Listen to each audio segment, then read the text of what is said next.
If we stopped eating and we took a low carbohydrate diet and just did water-only fasting, we would get into nutritional ketosis, where the normal cells, our brain, our kidneys, our heart, can be burning these ketone bodies because they have a good mitochondria and they can burn these fuels effectively.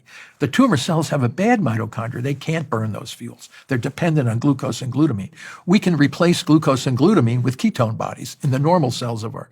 So we selectively marginalize these tumor cells slowly over time. They slowly start to die, the blood vessels disappear, and the body comes in and dissolves them. In a simple way, what are ketones? Ketones are water-soluble breakdown products of fatty acids. These are small molecules that are water-soluble. The liver throws them out like crazy. Kidney a little bit, but mostly liver. When we don't eat, you get anxious, mainly because our brains are addicted to glucose. Once the body realizes you ain't going to eat anything, we have to start mobilizing out of our fat resources. And the fats go into the bloodstream as triglycerides, which are 3 fatty acids attached to a glycerol backbone. They go to the liver. The liver chops them up and puts out these little water-soluble ketone bodies, and they can supply the brain with energy, the heart with energy.